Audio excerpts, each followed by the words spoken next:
السلام عليكم، مرحبا بكم في قناة باست 2020. منتخبنا دخل في أزمة فعلا، هكذا قالها حفيظ الراجي بصدد إعادة مشاهدة مباراة الجزائر المكسيك التي أكملها منتخبنا ب10 لاعبين في الثلث الأخير أمام منتخب عالمي افتك من التعادل في اللحظات الأخيرة. منتخبنا دخل فعلا في أزمة كبيرة منذ مجيء بالماضي، أزمة رفع سقف طموحات الجماهير إلى مستويات غير مسبوقة قد تقودنا إلى حد الجنون لو ضغطنا أكثر وطلبنا من مدربين ولاعبين أكثر مما يفعلون. دعوها إنها مأمورة تسير كما يريدها الطاقم الفني دون ضغوطات أكبر. يكفي أن نتذكر أين كنا قبل سنتين من اليوم لندرك بأننا في الطريق الصحيح، خاصة وأن الاستمرار في القمة أصعب بكثير من الوصول إليها بعد فترة تهديم دامت لسنوات تعرض لها الوطن والمنتخب. من حقنا أن نحلم، لكن من واجبنا أن نعلم بأن الكمال في الكرة بعيد المنال، حتى ولو لم نخسر طيلة 20 مباراة مع بالماضي. ليبقى المهم أننا لم نخسر تلك الروح التي تسكن نفوس وقلوب عقول القدامى، كما الجدد من اللاعبين الذين يتجاوبون بسرعة مع هوية ونمط وعقلية اللاعب في منتخب الجزائر الجديدة كرويا. برافو.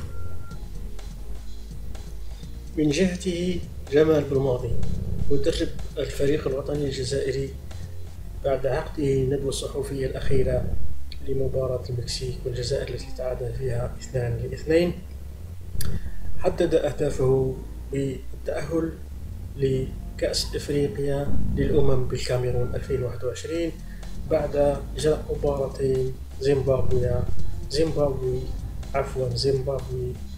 ذهاب وعودة، والتأهل إلى كأس العالم 2022 بقطر. وطموحاته تزيد وطموحات اللاعبين تزيد.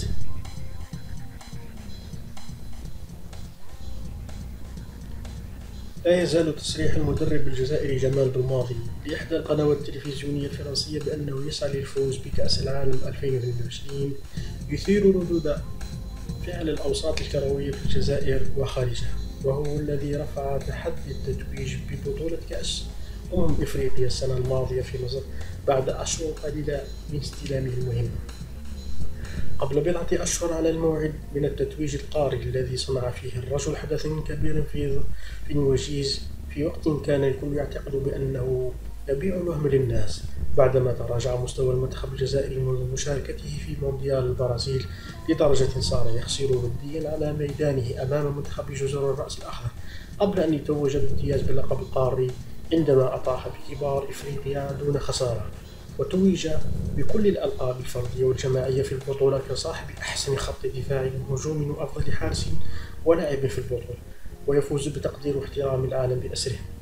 صحيح أن جمال بالماضي لم يقل قبل بطولة كأس إفريقيا في مصر إنه سيتوج باللقب، بل قال إنه سيذهب إلى القاهرة لينافس على اللقب، ومع ذلك كان التصريح مفاجئا للمتتبعين بسبب الحالة السيئة التي كان عليها المنتخب الجزائري آنذاك وقوة المنافسين.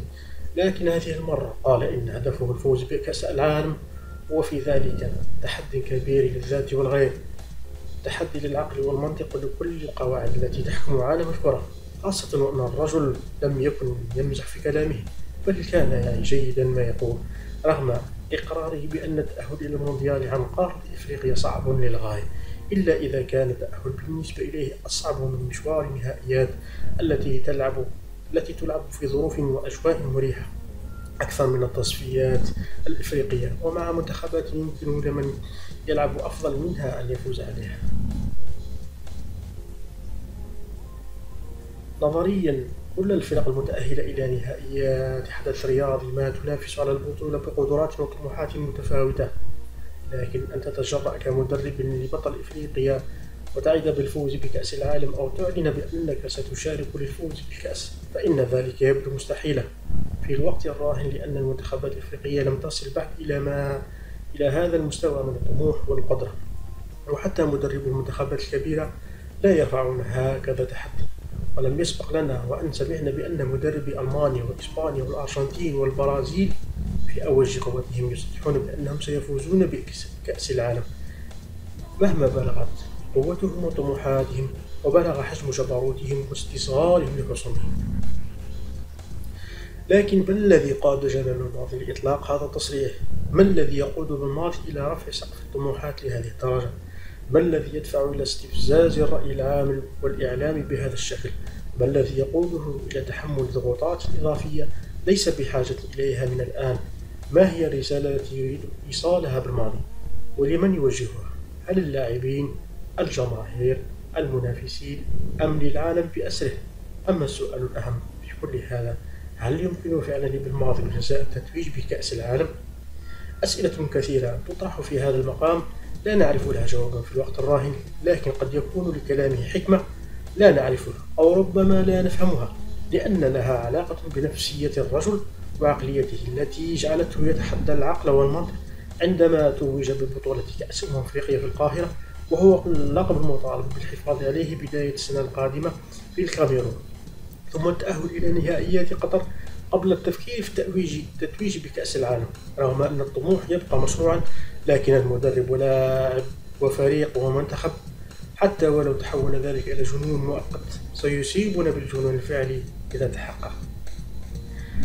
ندرك بأن بالماضي ليس مجنونا، لكننا نعلم بأن المستحيل ليس جزائري، وأنا أيضا لست مجنونا لو توقعت بأننا سنعيش أجواء مجنونة في قطر 2022 لم يسبق لها مثيل في تاريخ كأس العالم، لكن علينا أن نتأهل أولا وبعدها نحلم ونؤمن ونعمل. تصدرت عناوين الصحف والإذاعات ومختلف وسائل الإعلام الدولية والوطنية بعض العناوين منها: منتخب الجزائر لا يقهر، بالماضي يواصل سحره في سلسلة لا هزيمة، محرز بالماضي بث الروح في منتخبنا الوطني، بالماضي راض جدا على أداء اللاعبين ضد منافس عالمي. جمال بالماضي إذن هو لاعب كرة قدم جزائري دولي سابق، كان يلعب في خط وسط الملعب قبل أن يصبح مدربا في 2 أغسطس 2018. تولى منصب تدريب منتخب الجزائر للقدم خلفا للمدرب رابح ماجر، ونجح مع المنتخب الجزائري في تحقيق إنجاز تاريخي غير متوقع، وهو الفوز بكأس إفريقيا للأمم 2019. Triste, alegre con un 2-2, los tiene que ganar, porque Argelia no es una candidata a ser campeona del mundo, es una selección que puede llegar a los octavos de final. Y México no, es una candidata a ser. Y está bien, pero México no aspira a empatar con Argelia. México aspira a ganarle a Brasil, o a Holanda, o a Argentina, o a Alemania, o a Francia. No sé si perder es jugar como contra Argelia y empatar, es lo mismo. A eso voy, no va a ser una cabeza de serie Argelia, va a ser una selección que va a estar en el nivel 2 o el 3 de un grupo de un mundial. Empatar con la Argelia, que ganarle a Costa Rica, a Guatemala, a El Salvador, a Trinidad, jugar con otra selección mundialista.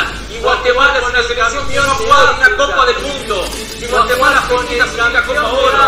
O sea, jugar con el campeón de África. Pero ¿qué ha hecho África a nivel mundial, señor Riotona? ¿Qué hizo México? ¿Qué hizo México? Está jugando con una selección de su nivel. Está por lo menos igualando su nivel. Bueno, está bien, perfecto. Con equipos superiores. Ve a Argelia, un equipo muy bien trabajado, un equipo que tiene ideas muy claras, que presionaba bien y presionaba en bloque, que cuando atacaba los laterales de los futbolistas argelinos. O sea, si Juli Hernán lo hemos visto en el West Ham, lo hemos visto en el Valencia jugando al más alto nivel. Mario lo vemos en el Manchester City, pero volviendo al tema de Argelia, إذن هكذا أشعل زملاء محرز المواقع الصحفية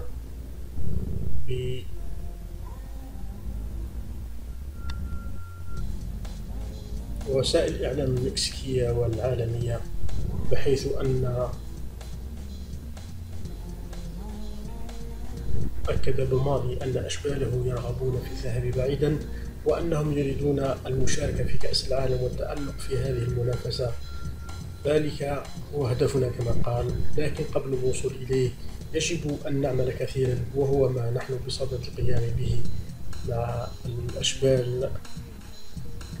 في انتظار ردودكم وآرائكم، نرجو منكم التعليق، والسلام عليكم ورحمة الله تعالى وبركاته.